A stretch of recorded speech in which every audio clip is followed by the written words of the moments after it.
نحمده ونصلی علی رسولہ الکریم اما بعد فاعوذ باللہ من الشیطان الرجیم بسم اللہ الرحمن الرحیم۔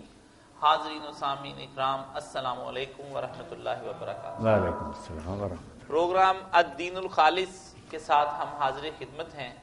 اس وقت ہمارے ساتھ معروف دینی اسکالر مفتی محمد اسحاق صاحب تشریف فرما ہیں۔ مولانا، ہمیں سوال موصول ہوا ہے کہ ایک صاحب پوچھتے ہیں کہ اگر میں کسی کو 2 لاکھ روپے دوں اور اسے کہوں کہ آج سونے کے ریٹ کے حساب سے لے لو اور جب واپس کرو گے تو سونے کے بھاؤ کے حساب سے واپس کرنا، یا میں کسی کو سامان لے دوں، اسے کہوں کہ جب بھی پیسے واپس کرو تو سامان کے ریٹ کے حساب سے واپس کرنا، کیا یہ ٹھیک ہے؟ کیونکہ اگر 4 سال بعد وہ رقم واپس کرتا ہے تو جس طرح مہنگائی بڑھ رہی ہے اس طرح تو میری رقم آدھی رہ جائے گی۔ یہ معاملہ تو درست ہے کہ بجائے پیسوں کے ذکر کے نا سونے کا ذکر کرے۔ اتنا سونا میں نے آپ کو دے دیا، بے شک پیسے ہی دے رہا ہوں مگر سونا کہ ریٹ دیکھ لو، اتنا سونا ہی میں لوں گا، ہاں، نہ کمی نہ بیشی، ٹھیک ہے، مگر یہ نہ کرے کہ پہلے دیے تو پیسے تھے، اب بہانہ بناتا پھر کہ اس وقت اس پیسوں کو اتنا سونا آتا تھا اب اتنا آتا ہے۔ اگر اس وقت یہ سونے کی بات نہیں ہوئی تھی نا، اب پھر سود کھانے کا طریقہ کہ وہ کہتا ہے کہ اس وقت کتنے کا ہے، یہ سود ہو جائے گا۔ اگر اس وقت کلیئر تھی نا بات کہ پیسوں کو چھوڑو، اتنا سونا ہے، یہ اتنا ہی سونا میں لوں گا، پھر ٹھیک۔ جی، ایک صاحب پوچھتے ہیں آپ سے سوال ہے کہ اذان کا جواب دینا سنت ہے یا صرف فرض ہے؟ نہیں، فرض نہیں، سنت۔ امام ابو حنیفہ اور مالک وغیرہ کی برائے کہ واجب ہے، ضروری، کیونکہ حکم تو آپ نے دیا نا کہ جب اذان سنو تو جو کچھ مذہن کہتا وہی تم کہو، بعد میں دعا کرو، باقاعدہ امر کے سیگے نا، اس لیے وہ تو کہتے ہیں کہ امر وجوب کے لیے لازمی ہے، سنت مکرہ تو بالکل سارے مانتے ہیں نا کہ سب چھوڑ دینا چاہیے کام، نہ کوئی قرآن پڑھے نہ کوئی اور، بس جواب دے۔ اذان سمجھ لیں نا جیسے قومی ترانہ ہے، یہ امت نے ادا کر کے قومی ترانہ، سب گاڑیاں رک جائیں، سب ادب سے کھڑے ہو کر سنیں، بڑی بات ہے، قوم اپنے ترانے کا ادب کرے، تو یہ بھی امت کا نا قومی ترانہ۔ اور دیکھیں کہ اللہ کے رسول علیہ السلام نے یہاں بھی، اور جو بچے کے کان میں بھی ہم اذان دیتے ہیں اس کو امام ترمذی کہتے والا امر علیہ روایت ہی لیتے رہتے ہیں لوگ، راوی کمزور ہے، راوی کو کمزور کو کیا کرنا جب ساری امت ایک کام کرتی ہے، راوی تو ایک آدمی ہو غلط بھی کہہ سکتا ہے، والعمل ہو رہا ہے، اسی پر عمل چلا آ رہا ہے، بہت بڑی بات ہوتی ہے۔ تو جو دین کی بنیادیں ہیں نا، اگر وہ آدمی اسلام کے بارے میں کچھ نہیں نہ جانتا، وہ کافر صرف اذان سن لینا اور اس کو سمجھ لے، اس کو پتہ چل جائے گا کہ اسلام کا نچوڑ کیا، اللہ ہے اور وہ عظیم ہے، اس کی سلطنت ہے، وہ ایک ہی ہے، اس کے ساتھ کوئی شریک نہیں۔ اللہ کے رسول محمد صلی اللہ علیہ وسلم سچے ہیں، اور جو دین کی دعوت ہے وہ اللہ کی بندگی اور عبادت کے لیے، حی علی الصلاۃ، ملے گا کیا؟ حی علی الفلاح۔ سارے لوگ نبی سے مانتے ہیں کہ عربی زبان میں فلاح سے بڑھ کر کامیابی کا کوئی لفظ نہیں، کامیابی ترجمہ کر لیتے ہیں نا چھوٹا ہے، فلاح دائمی اور ابدی کامیابی، ایک کامیابی اب ہوئی اب پھر ہار گیا اب وہ نہیں، فلاح وہ کامیابی جو ہمیشہ اور ہمیشہ ہمیشہ کے لیے۔ اس لیے وہ دعوت دیتا ہے کہ تم دنیا کی کامیابیوں کے پیچھے پڑے، حی علی الفلاح، اگر دائمی اور پائیدار کامیابی حاصل کرنے ادھر آ۔ توحید باری تعالیٰ، رسالت نبی صلی اللہ علیہ وسلم اور اللہ کی بندگی کا طریقہ، صلاح اور کامیابی کی بات کہ آخرت جو ہے نا آنے والی۔ بچے کے کان میں بھی اذان جو کہتے ہیں، ہم لوگ کہتے ہیں بچے کو کیا، بچے کو نہیں پتا، آپ کو پتا دیا جا رہا ہے کہ آپ نے بچہ جو تیار کرنا نا، اس کی تربیت ان لائنوں پر کرنی ہے، وہ اب سے ہوش سنبھال لو۔ بچہ پیدا ہو گیا تو بعد کی بات ہے، قربان جائے، اللہ کے رسول نے بتایا کہ جب تم ارادہ کرو تنہائی میں جانے کا، خاوند بھی اس وقت دعا کرو، بسم اللہ اللہم جنبنا الشیطان و جنب الشیطان ما رزقتنا، اللہ مجھ سے اور میری بیوی سے بھی شیطان کو دور رکھنا، اور جو نسل تم نے ہمیں دینی ہے اس سے بھی شیطان کو پرے رکھنا، اس میں کوئی شیطانی بات نہ آئے۔ یعنی ذہن مسلمان کا کیا کہ دنیا میں رہنا اور رات جو ہے اس کو بھی بنانا مومن مسلم، مولانا صاحب رسمیں رہ جائیں تو پھر یہ تو قصور ہمارا ہے نا۔ یہ بھی اسی کے ساتھ یہ مسئلہ بھی حل فرما دیں کہ ایک وقت میں مختلف جگہوں سے اذان کی آواز آتی ہے، تو کیا ایک وقت میں ایک اذان کا جواب دینا شروع کرے یا باقی کا بھی بعد میں دیتا رہے؟ نہیں، ایک کا ہی دینا چاہیے، باقی پھر اللہ کے حوالے۔ جو پہلی آپ نے سنی نا بس اس کا جواب دینے پھر خیر ہی خیر۔ یہ تو ہمارے ملک میں نے کہ اذانیں ہوتی رہتی ہیں، شکر ہے سعودیہ وغیرہ میں ایک اذان ہے سارے ملک میں، اللہ اللہ خیر۔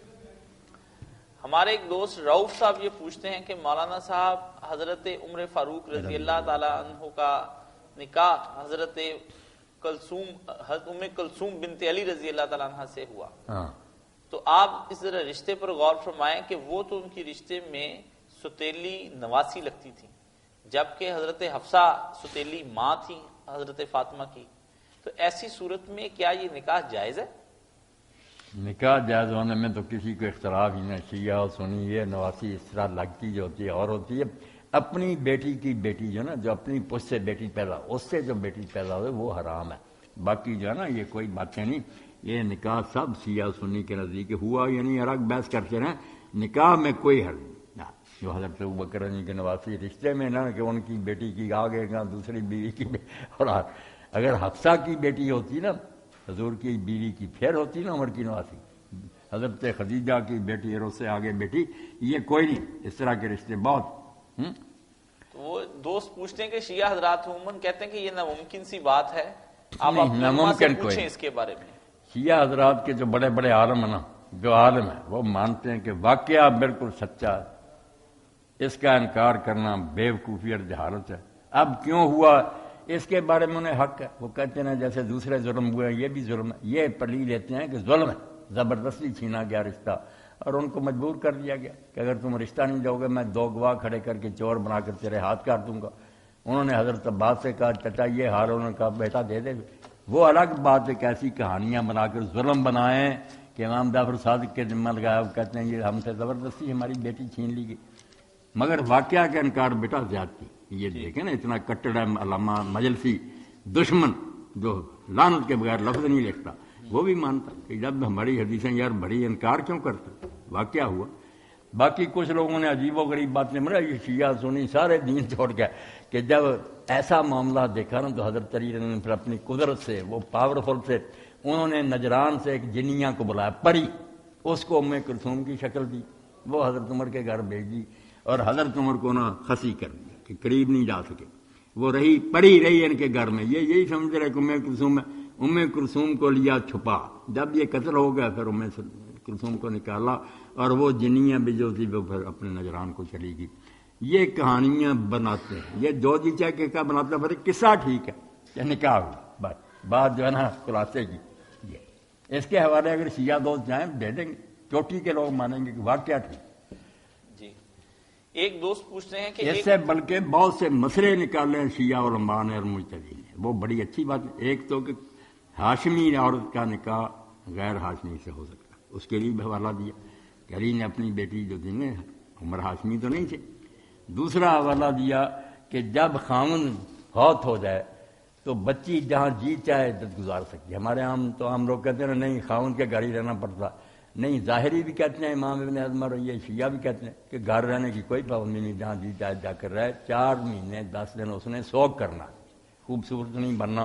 تو یہی آتا شیعہ حدیثوں میں کہ حضرت علی پھر آئے اپنے گھر لے گئے، وہاں عدت گزاری، یہ بھی مسئلہ نکالا کہ عدت جہاں جی چاہے، کئی مسئلے ایسے نکالے بھرے پڑے دفتروں میں۔ تو واقعہ کا بیٹا انکار کرنا یہ کوئی بات نہیں، کاشف جو بات ہوئی مانو، آگے جو کہنا کہتے تھے۔ صحیح ٹھیک۔ ایک دوست پوچھتے ہیں کہ ایک تفسیر میں لکھا ہے کہ اگر بندے کا اپنی زندگی میں حج کرنے کا خیال نہیں تھا، مرنے کے بعد اس کے ورثہ اس کا حج بدل ادا کرنا چاہتے ہیں تو وہ حج نہیں ہو سکتا، یا کسی بندے کا اپنی زندگی میں قرض ادا کرنے کا ارادہ بالکل نہیں تھا، مرنے کے بعد گھر والے بھی اس کا قرض نہیں ادا کر سکتے، تو اس بارے میں وضاحت فرما دیں، کیا کوئی شرعی مسئلہ ہے؟ نہیں، شرعی مسئلہ کوئی نہیں۔ جو آدمی حج کرنا چاہتا تھا نا اس کی طرف سے تو حج بدل کرنا ہی چاہیے، وہ فرض سمجھتا تھا، نہیں ہو سکا کسی جو نہیں کرنا چاہتا تھا اس کی طرف سے کریں، پھر واقعی کیا فائدہ ہونا جب اس کی نیت ہی نہیں تھی۔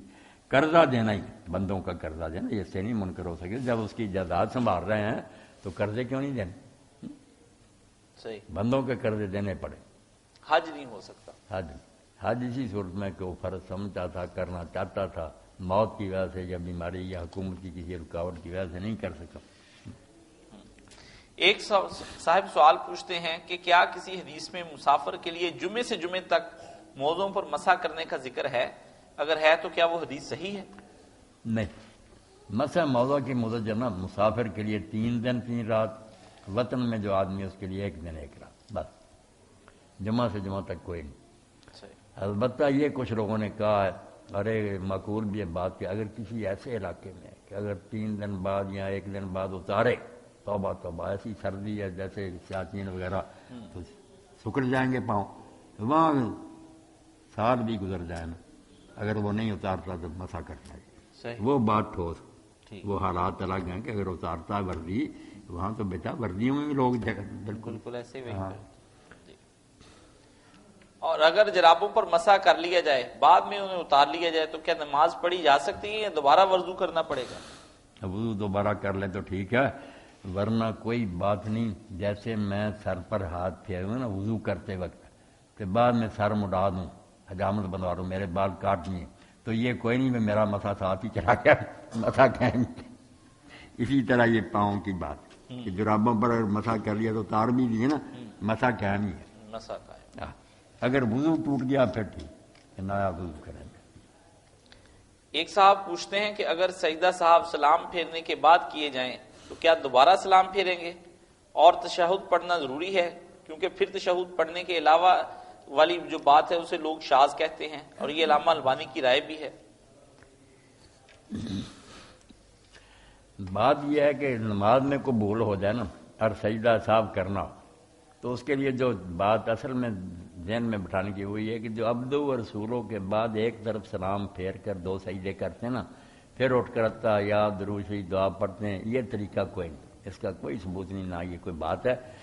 یہ کرنا چاہیے کہ نماز کو اینڈ تک لے جانا، جو ہوگی نا غلطی ہو گئی، اب نماز ٹھیک سلام تک لے جائے، اتحیات درود شریف دعا سب پڑھ لیں، مرحلہ آ گیا سلام کہنے کا، اب دونوں طریقے ٹھیک ہیں، سنت ہے، سلام بالکل نہ کہے کسی طرح بھی، اللہ اکبر کے اگر سجدے میں چلا جائے، 2 سجدے کرے، اٹھ کر بیٹھ جائے، پھر اتحیات نہیں پڑھنی، اگر سلام سے پہلے کیے نا پھر اٹھ کر فوراً اسی وقت السلام علیکم ورحمۃ اللہ، اور اگر سلام پھیر دیا 1 پھیریں یا 2 پھیریں کوئی بات نہیں، پھر 2 سجدے کیے پھر ٹھیک ہے، شاذ شوذ نہیں کہنا چاہیے، پھر عبدو و رسولوں تک نئے سرے سے پڑھے، پھر سلام کہے، وہ پہلا سلام نماز کا تھا، یہ اب سجدہ صاحب کا ہوگا، شاید کوئی نہیں کہنا چاہیے، کیونکہ علامہ البانی کو پتا بھی صحابہ سب کا عمل یہی تھا، آپ مانتے ہیں پھر کیا کہتے ہیں، روایت میں کمزوری، روایت کو آگے لگانی، جب صحابہ کرام سارے یہ کام کرتے تھے۔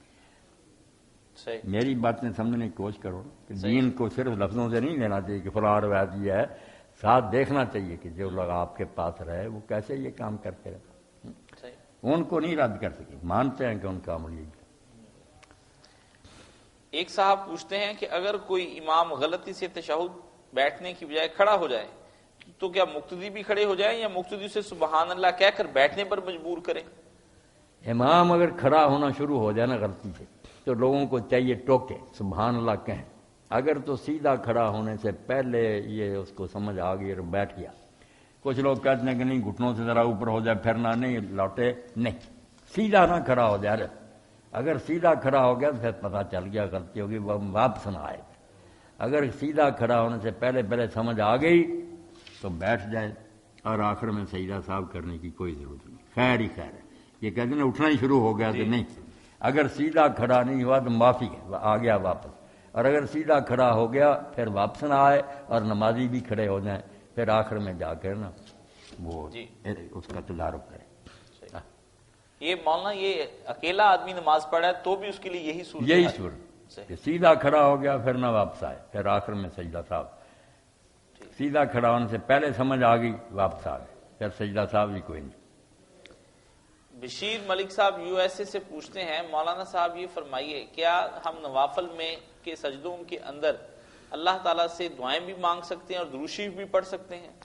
ملک صاحب اللہ آپ کو سلامت رکھے، یہ لوگوں نے جو تفریق کر رہی نا کہ فرضوں میں نہیں کر سکتے اور نفل سنتوں میں کر، یہ ان کی بناوٹی باتیں، بالکل فرضوں کی میں بھی، سجدوں میں، رکوع میں، جہاں جی چاہے نا رکوع میں بھی آپ تسبیح کرنے کے بعد دعائیں مانگیں، دعا سے ہی نماز میں جان پیدا ہوتی ہے، بہت مانگنی چاہیے دعائیں، سنتوں نفلوں میں بھی، فرضوں میں ہر ایک میں کر سکتے۔ اقبال صاحب UAE سے پوچھتے ہیں کہ مولانا صاحب میرے ایک دوست نے اپنی بیوی کو SMS کے ذریعے یعنی میسج کیا فون کے ذریعے سے، اور ایک وقت میں اسے 2 دفعہ طلاق دی، پھر کچھ دن کے بعد اس نے ایک اور اسے ایس ایم ایس کیا جس میں اس نے پھر اسے طلاق دے دی. بعد میں اس نے پیپر کے ذریعے سے اپنی بیوی کو طلاق بھیجی جس میں صرف ایک طلاق لکھی تھی, اور وہ بھی اپنی ماں کے کہنے پر. ماں نے کہا کہ اگر تم نے اسے طلاق نہ دی تو پھر میں کچھ کھا کر مر جاؤں گی. مر جاتی. ایسی صورت میں یہ مرنے دیتا ہوتا ہے کیوں طلاق کی؟ بالکل ایسی ماں ہے جو کہتی مر جاؤں گی اگر تم نے طلاق. توبہ توبہ. تو ماں بننا چاہیے, ساس ماں ہوتی, کہتی یہ بھی میری بیٹی ہے, گھر میں آئی. ایسی صورت میں مجھے یہ بتائیں کہ یہ ایک دفعہ طلاق ہوئی, 2 دفعہ ہوئی, یا 3 دفعہ ہوئی, جبکہ ایس ایم ایس کے ذریعے بھی 2 بھائی دفعہ بھیجی؟ ساری دنیا میں میں ایک ہوں جو یہ بوجھ اپنے کندھوں پر لے رہا ہوں کہ پہلی مرتبہ جو اس نے طلاق دی نا, اگر تو اس وقت 2 گواہ نہیں تھے, عورتیں بے شک کروڑوں ہوں, مرد 2 گواہ اس وقت نہیں تھے جب وہ کلمہ کہہ رہا تھا. بعد میں بے شک جتنا مرضی اشتہار ہو جائے, جب وہ کہہ رہا تھا نا کہ میں نے طلاق دی, اس وقت اگر 2 عادل آدمی سن رہے تھے تو وہ طلاق شمار کر رہی. اگر طلاق کے موقع پر گواہ نہیں, آپ اس سارے کو نا آگ میں پھینکے, کوئی طلاق نہیں. سچی بات جو ہے نا یہ پلے باندھے. اور دوسری بات یہ کہ ایک طلاق دینے کے بعد, ایک سے مراد ایک وقت, بے شک جتنی جی چاہے دی وہ ایک شمار ہوگی, اور اس کے بعد یہ طلاق دے ہی نہیں سکتا جو ہے نا. پھر بھیج دیا پیغام یہ طلاق, بالکل غلط. جتنے جی چاہے پیپر بھیجتا رہے کوئی نہیں, پہلی رہے گی.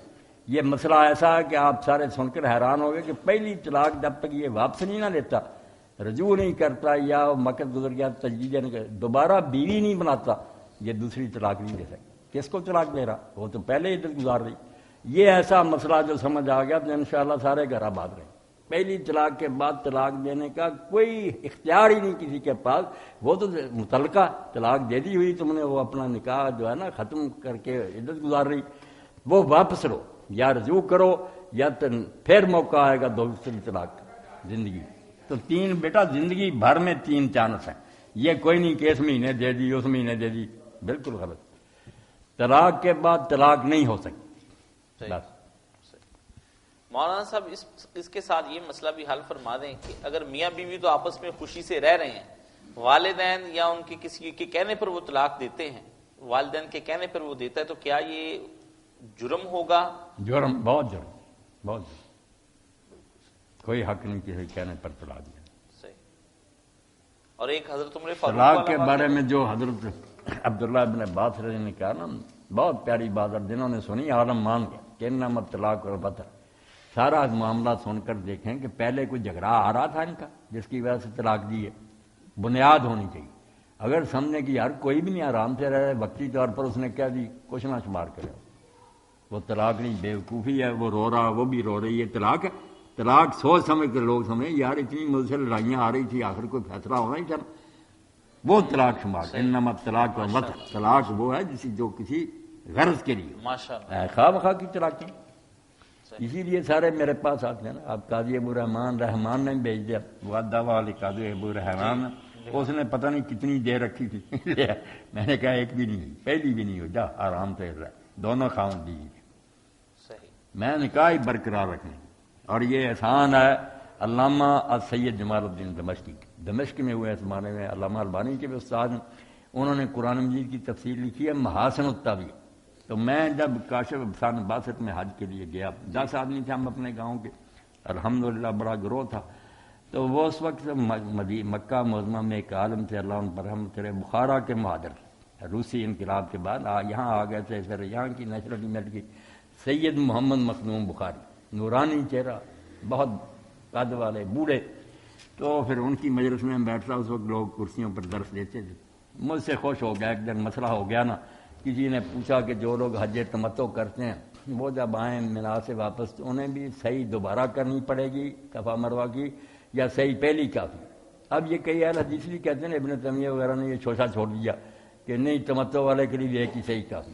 حالانکہ ایک صحیح جو ہے نا وہ جو حج افراد کرے یا حج قران کرے, اس نے جو جاتے ہی ایک صحیح کر لی نا طواف کے بعد, وہی کافی. تمتع والا جو ہے نا اس کا تو احرام ہی کھل گیا. پہلا احرام تمتع عمرے کا اس نے ختم کرا, اب نیا احرام ہے. اس کی جو نا واپس آ کر انہوں نے جواب دیا بخاری صاحب نے کہ ایک. میں نے کہا نہیں شیخ بالکل غلط. یہ کہنے لگے کہاں بخاری شریف منگوائی.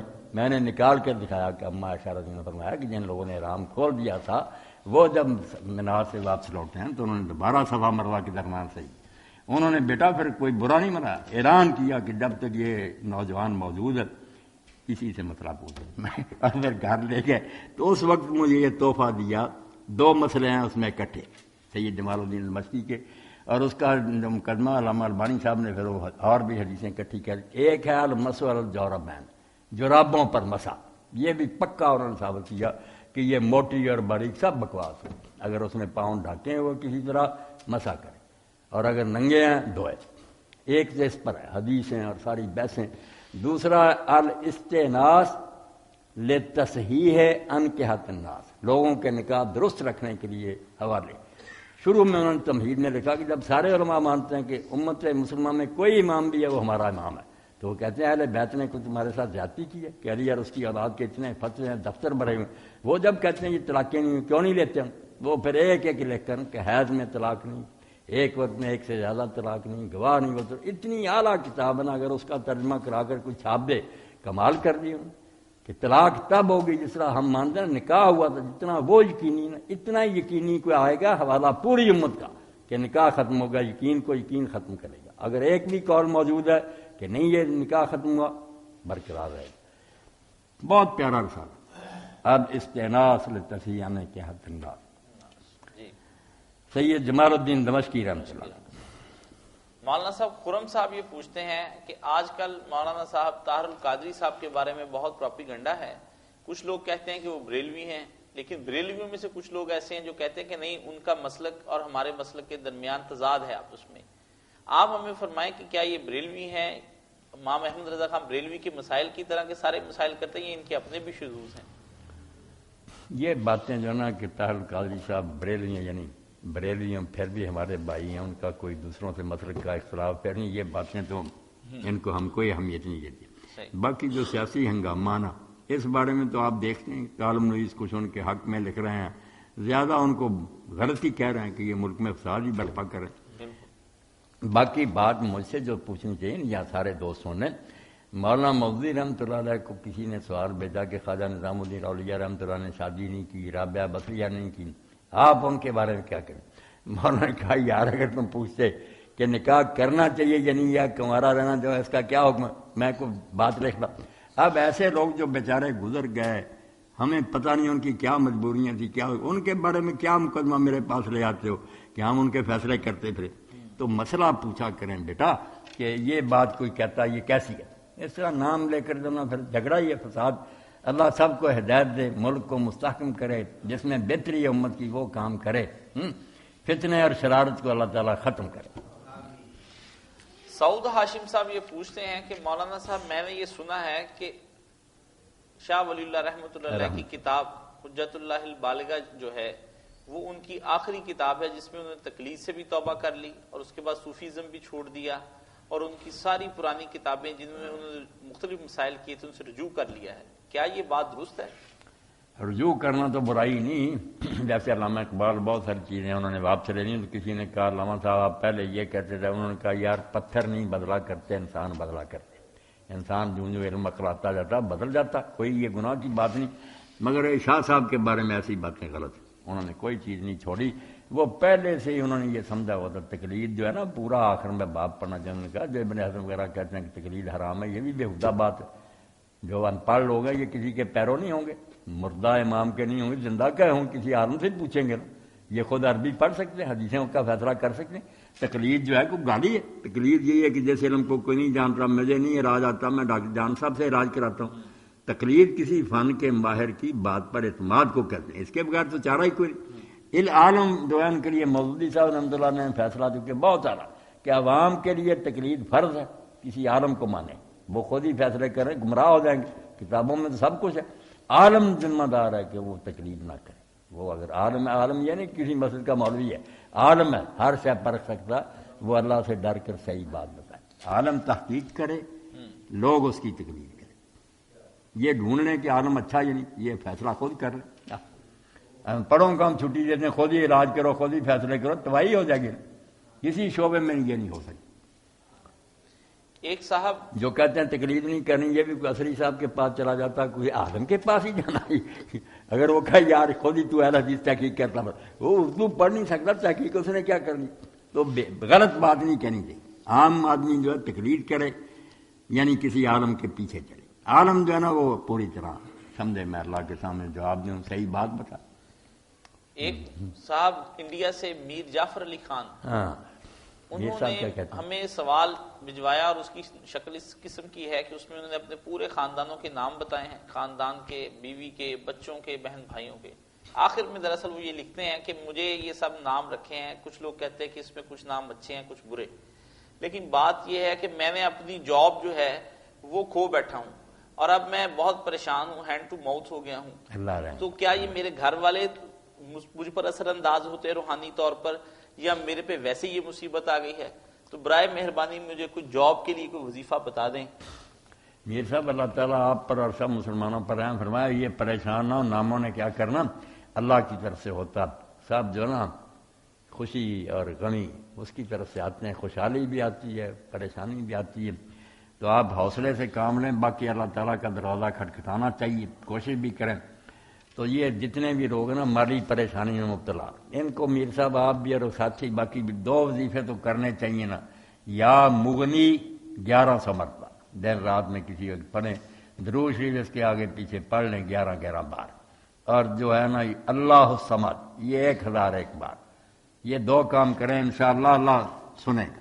یا مغنی 1100 مرتبہ اور اللہ الصمد 1001. فضل فرمائے اللہ تعالیٰ، پریشانیاں دور کرے. ناموں کے بارے میں آپ کچھ نہ سوچیں، اللہ تعالیٰ فضل فرمائے، خیر کرے، حالات بدل دے اللہ پاک. ایک صاحب پوچھتے ہیں مولانا صاحب کیا تیمم کے ساتھ بھی 1 سے زیادہ نمازیں پڑھی جا سکتی ہیں؟ یعنی اس کے لیے بھی وہی حکم ہے جو وضو کے بارے میں ہے؟ جو وضو کے بارے میں احکام ہے نا وہی اس کے، جب تک یہ ہوا نہیں خارج ہوتی، کوئی ایسا کام جس سے وضو ٹوٹتا وہ نہیں ہوتا، تو تیمم برقرار. 10 نمازیں بھی آپ پڑھ دیں نا اس سے تو پڑھ سکتے، صحیح، بار بار کرنے کی ضرورت نہیں، وہ ٹھیک ہی ٹھیک ہے. تیمم کے ساتھ طواف بھی کیا جا سکتا ہے؟ طواف بھی کیا جا سکتا ہے، قرآن مجید ہاتھ میں لیا جا سکتا ہے، تلاوت ہو سکتی ہے، سب کچھ ہو سکتا ہے. صحیح. وہ بالکل اتنا ہی پاک ہے جتنا وضو اور غسل سے تھا. ایک صاحب پوچھتے ہیں مولانا صاحب نماز میں شیطانی خیالات اور تصورات کا آنا انسانی بس میں یہاں نہیں؟ ذرا ایک لفظ جو ہے نا اس کی اصلاح بھی کرنی ہے. لوگ کئی لفظ جو نا اس طرح ہی بدل دیتے ہیں. 3 لفظ ہیں عربی زبان میں، وضو، پہلا زبر سے میں نے پڑھا وضو، دوسرا وضو، تیسرا وضو زیر. اب وضو جو ہے نا زیر، یہ برتن ہے، وہ برتن جس میں پانی ہے نا جس سے آپ ہاتھ منہ دھو رہے ہیں، اس برتن کو کہیں گے وضو. جو آپ یہ ہاتھ منہ دھو رہے ہیں یہ کام جو ہے جب کر رہے ہیں یہ وضو، یہ عمل جو ہے. اور جب یہ کام مکمل ہو گیا اس وقت پوچھے آپ کی کیا حالت ہے، آپ کس حالت میں، آپ کہیں گے وضو سے ہو. مکمل ہونے کے بعد جو پوزیشن ہو گئی یہ وضو، جب کر رہے ہیں ہاتھ پاؤں دھو رہے ہیں وہ وضو، اور برتن وضو. جی شکریہ مولانا اس تصحیح کا. میرا یہی منشا ہوتا ہے نا کہ ہمارے ساتھی صحیح لفظ بولیں. بالکل. نماز میں شیطانی خیالات اور تصورات کا آنا انسانی بس میں نہیں. خیالات بلا وجہ آتے ہی چلے جاتے ہیں، تو کیا اس شخص پر کوئی ذمہ داری ہے جس کو یہ خیالات آتے ہوں، اور اس سے نجات کے لیے کوئی دعا یا وظیفہ بتا دیں؟ نہیں، کوئی ذمہ داری نہیں. یہ کوشش کرے کہ نماز کی طرف توجہ کرے.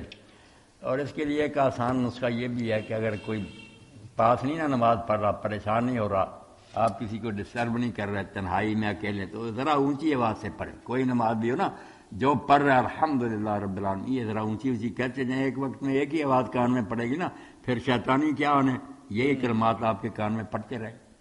یہ آپ اپنی نمازوں میں کیا کریں کہ اگر پاس نہیں نا کوئی نمازی تو سب کچھ جو ہے نا عصر، ظہر، مغرب، عشاء، سنت، فجر تھوڑی تھوڑی آواز سے پڑھا کریں. وہ پھر آپ کو نا اپنی کلمات سنائی دیں گے. عمومی حالت میں مولانا پاکیزہ خیالات کی آمد کے لیے کیا دعا کرنی چاہیے؟ بس اب وقت ختم ہو رہا، سب لوگ نا ایک امر جو فجر کی نماز کے بعد شروع کریں، 41 بار پڑھا کریں. اللہ رب العالمین فضل فرمائے. یا حیو یا قیوم یا بدیع السماوات والارض یا ذا الجلال والاکرام نور قلبی بے نور معرفتک یا اللہ یا اللہ یا اللہ. 41 بار کہیں کہ میرے دل کو منور کر دے اپنی یاد سے، یہ بے یقینیاں وسوسے شک دور ہوں گے، دین پر پورا یقین حاصل ہوگا، اور خیالات جو ہے نا اللہ تعالیٰ انفاست سے نجات دے گا۔ یا حیو یا قیوم یا بدیع السماوات یا ذا الجلال والاکرام نور قلبی بے نور معرفتک یا اللہ یا اللہ یا اللہ۔ آپ لوگ پوچھ لیتے ہیں، بہت اچھی بات ہے، کچھ نہ کچھ اچھی بات میری طرف سے بھی آپ کو پہنچ دے، اللہ مجھے بھی اجر دے، عمل کی توفیق دے، آپ لوگوں کو بھی خیر سے رکھے۔ اسی کے ساتھ ہم آج کا پروگرام ختم کرتے ہیں۔ وآخر دعوانا ان الحمدللہ رب العالمین۔